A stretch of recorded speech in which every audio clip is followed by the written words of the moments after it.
Hi, this is Gary Rosenzweig with MacMost Now. Hi, this is Gary with episode number 1000 of MacMost Now. It's been 6.5 years since that first episode, so it's time to take a look back and see what some of the most important and popular shows have been.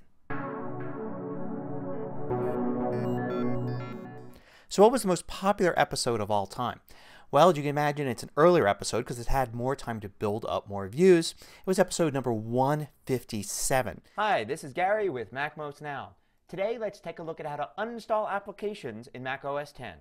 157 dealt with uninstalling apps, and back then, before the Mac App Store, it was a fairly complex task because every app did it differently. Sometimes you used the installer to uninstall. Sometimes there was a separate uninstaller. Sometimes you had to follow instructions on the website. Sometimes you just took the app from the applications folder and threw it into the trash.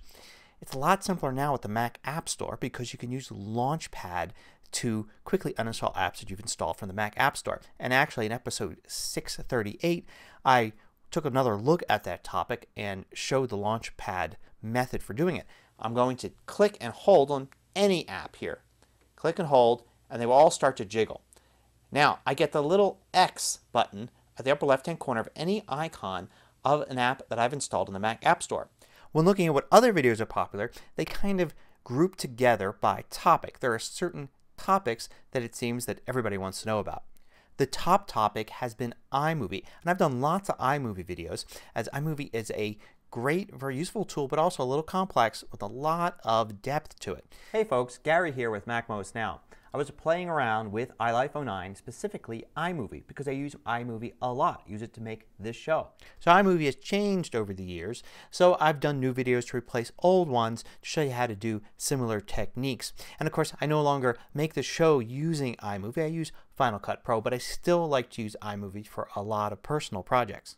Another popular topic is how I make this show. I get asked lots of questions and I've done videos on things like how I do my video, how I capture the screen, how I capture the screen of say the iPad or the iPhone. And of course people want to know how I do this, how I show myself on video while I have something going on here on the desktop.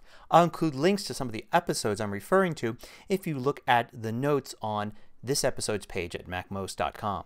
Now a third topic is popular not just because people want to know about it, but also because I like to talk about it. And it's about myths and misconceptions about using Macs and Apple products. For instance, there's the episode about shutting down or sleeping. Let's take a look at one of the biggest dilemmas to face Mac users: to shut down or to sleep. And I talk about how it's better for most people in most situations simply to put their Mac to sleep.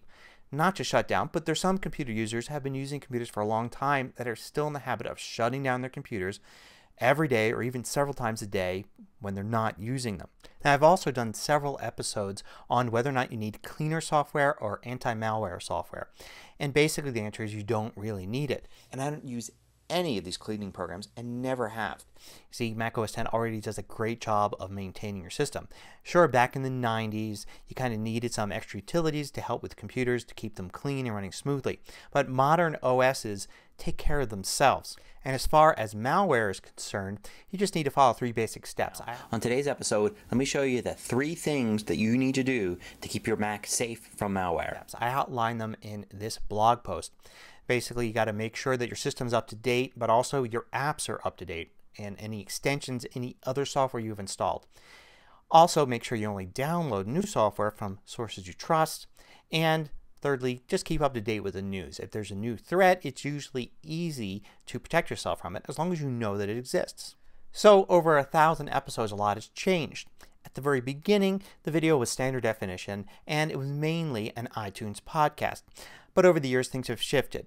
More emphasis on the website, and the videos are now much more viewed on YouTube than they are as a podcast. Many things have also come out of this podcast. For instance, there was a MacMost book a while ago during the Snow Leopard era, but that led to a book about the iPad, which has been one of the best-selling computer books of the last several years. So let me thank you for watching and being a part of the MacMost community. I'm glad I was able to help you get the most from your Mac. And there's plenty more in store. So this is our first report. Look for more on this channel from MacMost Now. I'm Gary Rosenzweig.